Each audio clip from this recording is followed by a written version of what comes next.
Ayan mga kaibigan, ito po yung part 2 kasi nawala po yung ating pagbibideo na ayan. Ito po medyo malapit na po siyang magluluto kasi ayan nag-brown na po ang ating garlic.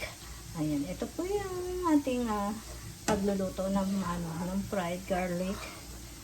Ayan. Hanggang sa maging po to, maging golden brown. Ayan, tapos po ay ating sasalain para makuha po natin ang mga bawang at maiwan po yung ating mantika. At yung po mantika na yan ay magagamit din natin kapag po may mga garlic yung ating lulutuin. Pwede po natin yung magamit. Pati po sa mga sa fried rice. Yan. Maganda po yan. Kasi lasang-lasa po yung bawang. Ayan. Maganda na po yung ating garlic, oh. Ayan. Konti na lang po at magiging crispy na siya.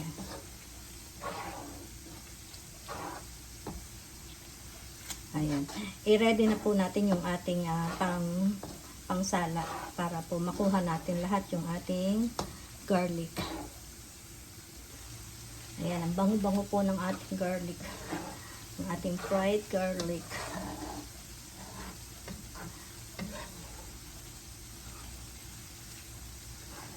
Yeah. Ang iba kasi ay nilalagyan po ito ng chili. Pero ako po hindi.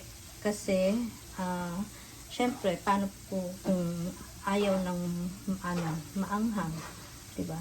Kaya ang ginagawa ko po ay nagbubukod ako, gumagawa din po ako ng chili oil. Ayan.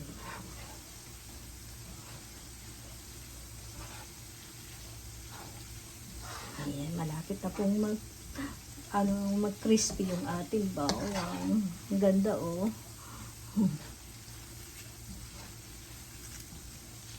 Hanapin lang natin yung gusto nating kulay ng ating bawang bago natin to alisin.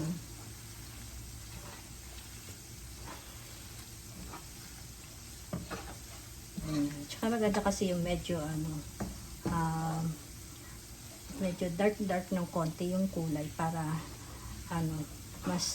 mas ma-crispy po siyang tingnan.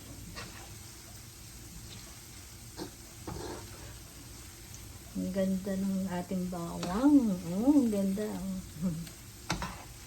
Ayan, ito talaga kailangan talaga alaga na ng halo kasi baka na po yung ating garlic pag hindi natin siya hinalo.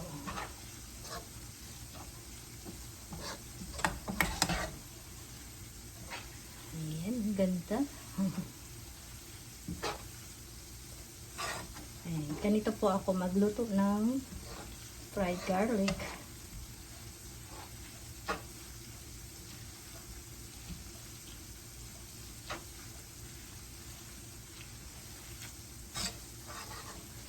Tapos, ito po yung ating yung ating salaan at yung ating lalagyan po ng garlic.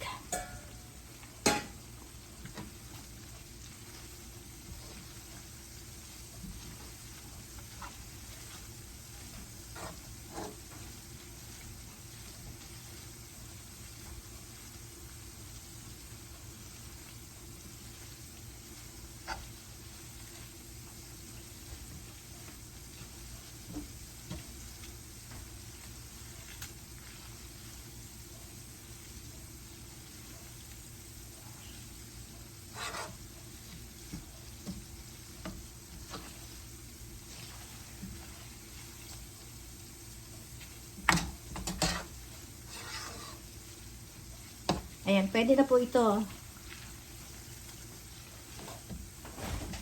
So, ang gagawin po natin ay po natin yung ating apoy. Ayan, para siya po ay hindi na dire-diretso. Ayan. So, ganito po ang ating gagawin.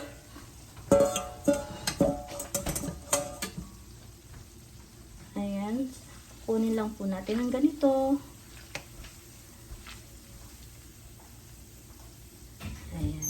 At patutuluin lang po natin. Ayan. Ganyan po ang ating pag ano ng garlic. So, ayan na po yung ating fried garlic, mga kaibigan. Oo.